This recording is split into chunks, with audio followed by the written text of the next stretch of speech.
नमस्कार दोस्तों, Praveen classes YouTube channel में आप सभी का एक बार फिर से बहुत बहुत स्वागत है। दोस्तों, आज की एक और वीडियो हम लेकर आ गए हैं रेलवे ग्रुप डी 2025 परीक्षा के लिए अति महत्वपूर्ण सामान्य ज्ञान व सामान्य विज्ञान के प्रश्नों का। जी हाँ दोस्तों, आज की वीडियो में भी हम लोग देखेंगे टॉप जीके जीएस का कुछ इंपॉर्टेंट प्रश्न जो दोस्तों रेलवे ग्रुप डी की आगामी परीक्षा के लिए बहुत ही महत्वपूर्ण होने वाले हैं। तो आप सभी से एक रिक्वेस्ट करूंगा, इस वीडियो को आप लोग अंत तक जरूर देखें, सभी प्रश्नों को अच्छे से समझें और याद करें। दोस्तों, एक एक प्रश्न बहुत ही महत्वपूर्ण है, तो चलिए वीडियो को शुरू करते हैं। पहला प्रश्न है, कठोर जल को सामान्य बनाने के लिए निम्नलिखित में से किस सोडियम यौगिक का प्रयोग किया जाता है। दोस्तों, बताने है कि कठोर जल को यानी कि हार्ड वाटर को सामान्य बनाने के लिए इनमें से किस सोडियम यौगिक का प्रयोग किया जाता है। तो आप लोग याद रखेंगे सोडियम कार्बोनेट। ऑप्शन सी हमारा क्या होगा, बिल्कुल सही उत्तर होगा। कठोर जल को सामान्य बनाने के लिए दोस्तों सोडियम कार्बोनेट यौगिक का प्रयोग किया जाता है। आप लोग याद रखेंगे ऑप्शन सी हमारा क्या होगा, बिल्कुल सही उत्तर होगा। सोडियम कार्बोनेट कठोर जल को सामान्य बनाने के लिए। आइए अब अगला प्रश्न देखते हैं। अगला प्रश्न है दोस्तों, जीवाश्म ईंधन जलने पर मुक्त होने वाले कार्बन, नाइट्रोजन और सल्फर के ऑक्साइड किस प्रकार के ऑक्साइड होते हैं। दोस्तों, प्रश्न कह रहा है कि जीवाश्म ईंधन जलाने पर जो मुक्त होने वाले कार्बन, नाइट्रोजन और सल्फर के जो ऑक्साइड होते हैं, ये ऑक्साइड किस प्रकार के ऑक्साइड होते हैं। तो आप लोग याद रखेंगे दोस्तों, ये सभी ऑक्साइड अम्लीय होते हैं। ऑप्शन भी आप लोग याद रखेंगे, ये सभी ऑक्साइड किस प्रकार के ऑक्साइड होते हैं। तो आप लोग याद रखेंगे अम्लीय होते हैं। ऑप्शन भी हमारा क्या होगा, बिल्कुल सही उत्तर होगा। जीवाश्म ईंधन जलने पर जो मुक्त होने वाले कार्बन, नाइट्रोजन और सल्फर, ये दोस्तों ऑक्साइड क्या होते हैं, अम्लीय ऑक्साइड होते हैं। आप लोग याद रखेंगे, ऑप्शन भी आप लोग याद रखेंगे अम्लीय। चलिए अब अगला प्रश्न देखते हैं। अगला प्रश्न है, किसी तत्व में 3 कक्ष होते हैं जो पूरी तरह से इलेक्ट्रॉनों से भरे होते हैं। बताने दोस्तों कि किस तत्व में 3 कक्ष होते हैं जो पूरी तरह से क्या होते हैं, इलेक्ट्रॉनों से भरे होते हैं। तो आप लोग याद रखेंगे वो तत्व है ऑर्गन। आप लोग याद रखेंगे ऑप्शन है हमारा क्या होगा, बिल्कुल सही उत्तर होगा। ऑर्गन में दोस्तों, ऑर्गन में 3 कक्ष होते हैं जो पूरी तरह से क्या होते हैं, इलेक्ट्रॉनों से भरे होते हैं। आप लोग याद रखेंगे ऑप्शन ए ऑर्गन। चलिए अब अगला प्रश्न देखते हैं। अगला प्रश्न है, इनमें से किसे भारी जल कहा जाता है। दोस्तों, बतानी है कि इनमें से किसे भारी जल कहा जाता है। तो आप लोग याद रखेंगे ड्यूटेरियम ऑक्साइड को भारी जल कहा जाता है। ऑप्शन भी हमारा क्या होगा, बिल्कुल सही उत्तर होगा। ड्यूटेरियम ऑक्साइड को क्या कहा जाता है, भारी जल कहा जाता है। ड्यूटेरियम ऑक्साइड, इसका दोस्तों आप लोग केमिकल फार्मूला भी याद रखेंगे D2O, ड्यूटेरियम ऑक्साइड, और इसे भारी जल कहा जाता है D2O को, यानी कि ड्यूटेरियम ऑक्साइड को। चलिए अब अगला प्रश्न देखते हैं। अगला प्रश्न है, निम्नलिखित में से किस रंग का तरंगदैर्घ्य सबसे अधिक होता है। बतानी है दोस्तों कि इनमें से किस रंग का तरंगदैर्घ्य सबसे अधिक होगा। तो आप लोग याद रखेंगे लाल रंग का तरंगदैर्घ्य सबसे अधिक होगा। ऑप्शन है हमारा क्या होगा, बिल्कुल सही उत्तर होगा। लाल रंग का तरंगदैर्घ्य क्या होगा दोस्तों, सबसे अधिक होगा। ऑप्शन है आप लोग याद रखेंगे राइट आंसर होगा। चलिए अब अगला प्रश्न देखते हैं। अगला प्रश्न है, पौधों में जड़ों के मार्ग से पानी पहुंचाने का कारण है। दोस्तों, बतानी है कि पौधों में जो जड़ों के माध्यम से पानी पहुंचता है उसका क्या कारण है। तो आप लोग याद रखेंगे दोस्तों, इसका कारण है केशिकत्व। ऑप्शन भी हमारा क्या होगा, बिल्कुल सही उत्तर होगा। केशिकत्व यानी कि दोस्तों कैपिलरी इसका कारण है। केशिकत्व यानी कि कैपिलरी। चलिए अब अगला प्रश्न देखते हैं। अगला प्रश्न है, गति का दूसरा समीकरण स्थिति और के बीच संबंध दर्शाता है। बताने दोस्तों कि गति का जो दूसरा समीकरण है वो स्थिति और किसके बीच संबंध को दर्शाता है। तो आप लोग याद रखेंगे दोस्तों, इसका सही उत्तर होगा समय। ऑप्शन डी हमारा क्या होगा, बिल्कुल राइट आंसर होगा, सही उत्तर होगा। गति का जो दूसरा समीकरण है वो स्थिति और समय के बीच का संबंध दर्शाता है। यहाँ पे दोस्तों ब्लैंक्स में क्या होगा, खाली जगह में क्या होगा, तो राइट आंसर समय यानी कि टाइम। गति का दूसरा समीकरण स्थिति और समय के बीच संबंध को दर्शाता है। आइए अब अगला प्रश्न देखते हैं। अगला प्रश्न है, केरोसिन में निम्न में से कौन सी धातु को संग्रहित करके रखा जाता है? बतानिए दोस्तों कि केरोसिन तेल में इनमें से कौन सी धातु को संग्रहित करके रखा जाता है? तो आप लोग याद रखेंगे पोटेशियम और सोडियम को। ऑप्शन बी हमारा क्या होगा? बिल्कुल सही उत्तर होगा। केरोसिन तेल में डुबो करके दोस्तों रखा जाता है कौन सी धातु को? तो आप लोग याद रखेंगे पोटेशियम और सोडियम को। चूंकि दोस्तों ये दोनों धातु अधिक क्रियाशील होता है, आप लोग याद रखेंगे अधिक क्रियाशील होने के कारण इन दोनों धातुओं को केरोसिन तेल में डुबो करके रखा जाता है। तो ऑप्शन बी हमारा क्या होगा? बिल्कुल सही उत्तर होगा, पोटेशियम और सोडियम। पोटेशियम का दोस्तों के से संदर्भित किया जाता है और सोडियम को Na से। आप लोग याद रखेंगे ऑप्शन बी पोटेशियम और सोडियम। चलिए अब अगला प्रश्न देखते हैं। अगला प्रश्न है, रिवॉल्वर का आविष्कार किसने किया था? दोस्तों रिवॉल्वर के आविष्कारक का नाम बतानी है। तो आप लोग याद रखेंगे सैमुअल कोल्ट। ऑप्शन डी हमारा क्या होगा?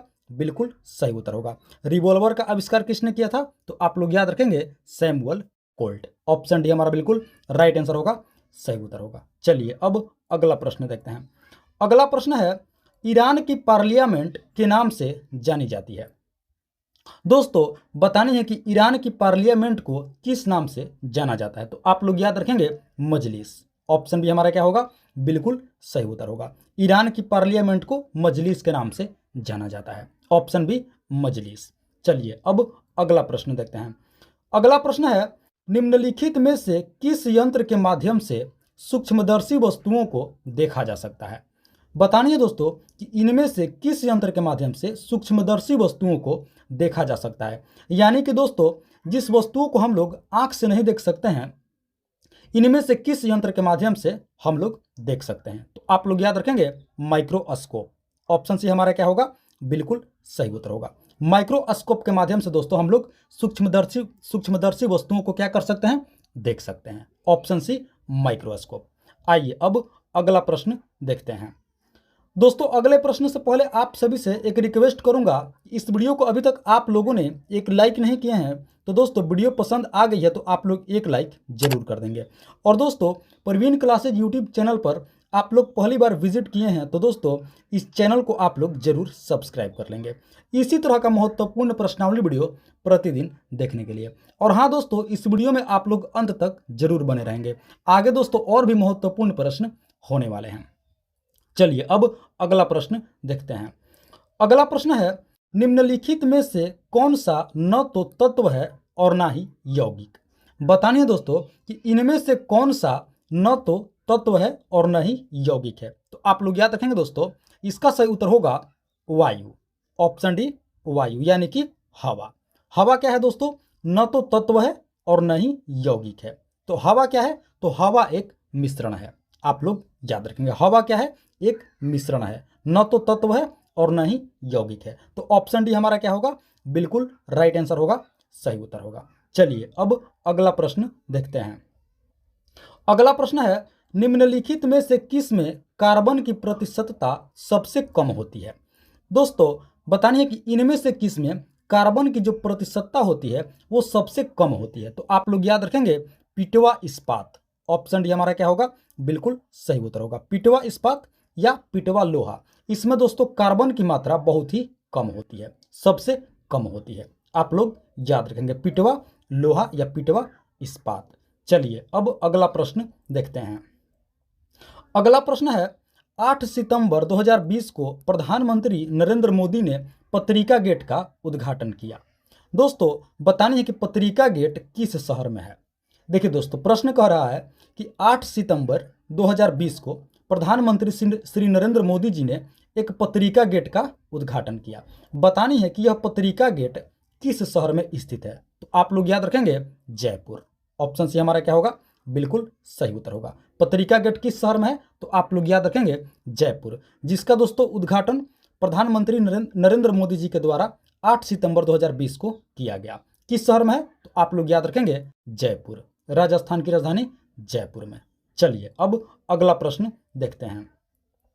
अगला प्रश्न है, निम्नलिखित धातुओं में से किस में न्यूनतम गलनांक होता है? बतानिए दोस्तों कि इनमें से किस धातु में सबसे कम गलनांक होता है, न्यूनतम गलनांक होता है? आप लोग याद रखेंगे पोटेशियम। ऑप्शन ए हमारा क्या होगा? बिल्कुल सही उत्तर होगा। पोटेशियम दोस्तों वो धातु है जिसमें न्यूनतम गलनांक होता है। ऑप्शन ए आप लोग याद रखेंगे पोटेशियम। चलिए अब अगला प्रश्न देखते हैं। अगला प्रश्न है, एक प्रौढ़ मानव में औसतन हृदय स्पंदन यानी कि हार्ट बीट्स की संख्या का परिसर कितना होगा? प्रौढ़ मानव कहने का मतलब है दोस्तों वयस्क मनुष्य। एक वयस्क मनुष्य में औसतन हृदय स्पंदन यानी कि हार्ट बीट्स की संख्या का परिसर यानी कि रेंज बतानी है कितना होगा? तो आप लोग याद रखेंगे 72 से 80। ऑप्शन सी हमारा क्या होगा? बिल्कुल सही उत्तर होगा। एक प्रौढ़ मानव में औसतन हृदय स्पंदन यानी कि हार्ट बीट्स की संख्या का जो परिसर होगा वो कितना होगा? तो 72 से 80, 70 to 80 आप लोग याद रखेंगे। ऑप्शन सी हमारा क्या होगा? बिल्कुल सही उत्तर होगा, राइट आंसर होगा। चलिए अब अगला प्रश्न देखते हैं। अगला प्रश्न है, ग्रीन बैंकिंग का अर्थ है। दोस्तों बतानी है कि ग्रीन बैंकिंग का क्या अर्थ होता है? तो आप लोग याद रखेंगे ऑप्शन बी, बैंकों द्वारा पर्यावरण के अनुकूल परियोजनाओं को वित्तीय सहायता देना। यही दोस्तों ग्रीन बैंकिंग का अर्थ होता है। ऑप्शन बी आप लोग याद रखेंगे, बैंकों द्वारा पर्यावरण के अनुकूल परियोजनाओं को वित्तीय सहायता देना ग्रीन बैंकिंग का मतलब होता है। चलिए अब अगला प्रश्न देखते हैं। अगला प्रश्न है, विटामिन ई विशेषतः किसके लिए महत्वपूर्ण है? दोस्तों बतानी है कि विटामिन ई जो है विशेष करके किसके लिए महत्वपूर्ण है? तो आप लोग याद रखेंगे लिंग ग्रंथियों के सामान्य क्रिया में। ऑप्शन सी हमारा क्या होगा? बिल्कुल राइट आंसर होगा, सही उत्तर होगा। विटामिन ई दोस्तों किसके लिए महत्वपूर्ण है? तो आप लोग याद रखेंगे लिंग ग्रंथियों की सामान्य क्रिया के लिए। ऑप्शन सी हमारा बिल्कुल राइट आंसर होगा, सही उत्तर होगा। चलिए अब अगला प्रश्न। अगला प्रश्न है, समुद्री जल को किस प्रक्रिया के माध्यम से शुद्ध किया जाता है? दोस्तों बतानी है कि समुद्री जल को किस प्रक्रिया के माध्यम से शुद्ध किया जाता है, पीने लायक बनाया जाता है? तो आप लोग याद रखेंगे आसवन प्रक्रिया के माध्यम से। ऑप्शन ए हमारा क्या होगा? बिल्कुल सही उत्तर होगा। समुद्री जल को किस प्रक्रिया के माध्यम से शुद्ध किया जाता है? तो आप लोग याद रखेंगे आसवन प्रक्रिया के माध्यम से। चलिए अब अगला प्रश्न देखते हैं। अगला प्रश्न है, निम्नलिखित में से कौन सा एक पुष्पीय पादप दोस्तों ऑर्नामेंटल प्लांट की उत्पत्ति भारत में है, जिसे भारत से ले जाकर के अनेक देशों में विकसित किया गया है? जो दोस्तों हमारे लिए एक गर्व का पल है। बतानी है कि इनमें से कौन सा एक पुष्पीय पादप है जिसकी उत्पत्ति भारत में हुई और दोस्तों इसे भारत से ले जाकर के अनेक देशों में क्या किया गया? विकसित किया गया। तो आप लोग याद रखेंगे दोस्तों वो पादप है ऑर्किड्स। ऑप्शन बी हमारा क्या होगा? बिल्कुल सही उत्तर होगा। ऑर्किड्स को दोस्तों भारत से ले जाकर के अनेक देशों में क्या किया गया? विकसित किया गया है। ऑप्शन बी आप लोग याद रखेंगे ऑर्किड्स। चलिए अब अगला प्रश्न देखते हैं। अगला प्रश्न है, किस राज्य सरकार ने हाल ही में 15 साल से अधिक पुराने वाहनों पर प्रतिबंध लगाया है? दोस्तों बतानी है कि किस राज्य सरकार ने हाल ही में क्या किया है? 15 साल से जो अधिक के पुराने वाहन हैं उस पर प्रतिबंध लगाया है। तो आप लोग याद रखेंगे वो राज्य है बिहार। ऑप्शन सी हमारा क्या होगा? बिल्कुल सही उत्तर होगा।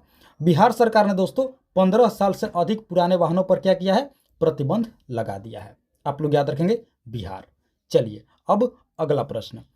अगला प्रश्न है, भारत ने हाल ही में किस देश के साथ उच्च स्तरीय रणनीतिक साझेदारी परिषद की स्थापना की है? दोस्तों बतानी है कि भारत ने हाल ही में किस देश के साथ उच्च स्तरीय रणनीतिक साझेदारी परिषद की स्थापना की? तो आप लोग याद रखेंगे वो दोस्तों देश है सऊदी अरब। ऑप्शन ए हमारा क्या होगा? बिल्कुल सही उत्तर होगा। भारत ने दोस्तों हाल ही में सऊदी अरब के साथ उच्च स्तरीय रणनीतिक साझेदारी परिषद की स्थापना की। देश है सऊदी अरब। ऑप्शन ए हमारा क्या होगा? बिल्कुल सही उत्तर होगा। चलिए अब अगला प्रश्न। अगला प्रश्न है, हॉकी का जादूगर किसे कहा जाता है? दोस्तों बतानी है कि हॉकी का जादूगर किसे कहा जाता है? तो आप लोग याद रखेंगे option B major Dhyan Chand. Option B आप लोग याद रखेंगे मेजर ध्यानचंद जी को हॉकी का जादूगर कहा जाता है। Option B major Dhyanchand.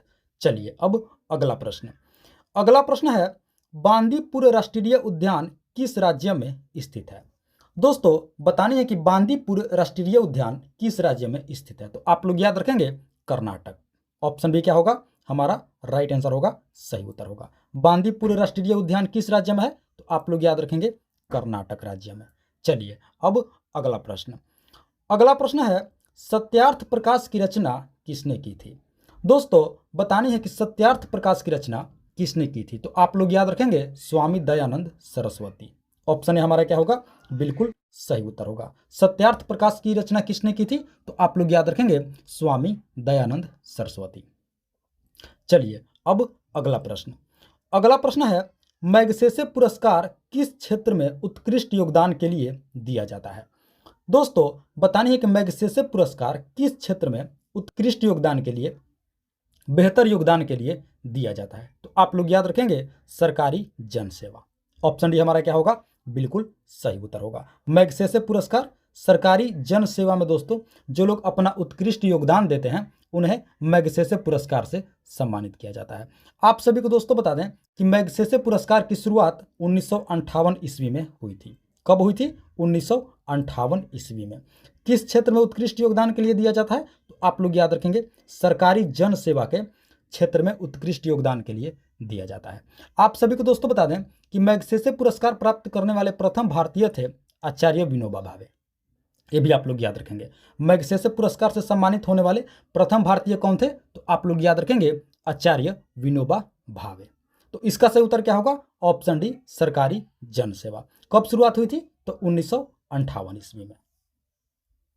तो दोस्तों ये थी हमारी आज की रेलवे ग्रुप डी 2025 परीक्षा के लिए अति महत्वपूर्ण समान ज्ञान व सामान्य विज्ञान के प्रश्नावली वीडियो। आशा करते हैं इस वीडियो को आप लोग अंत तक जरूर देखे होंगे, सभी प्रश्नों को अच्छे से समझे होंगे और याद भी कर लिए होंगे। तो आप सभी से एक बार फिर से रिक्वेस्ट करूंगा कि अभी तक आप लोगों ने इस वीडियो को एक लाइक नहीं किए हैं तो दोस्तों वीडियो को आप लोग जरूर से जरूर लाइक कर देंगे। और दोस्तों अभी तक आप लोगों ने प्रवीण क्लासेज यूट्यूब चैनल को सब्सक्राइब भी नहीं किए हैं तो दोस्तों इसी तरह का महत्वपूर्ण प्रश्नावली वीडियो प्रतिदिन देखने के लिए चैनल को सब्सक्राइब करके आप लोग हमारे साथ अवश्य जुड़ेंगे। कमेंट में अपना सुझाव हमें जरूर देंगे, अपना फीडबैक हमें जरूर देंगे। प्रश्न का लेवल कैसा है, कहीं कोई त्रुटि है तो उसका भी आप लोग हमें कमेंट करके जरूर बताएंगे। तो दोस्तों मिलते हैं एक और मोस्ट इंपॉर्टेंट वीडियो लेकर के, तब तक के लिए आप सभी का बहुत बहुत धन्यवाद। जय हिंद दोस्तों।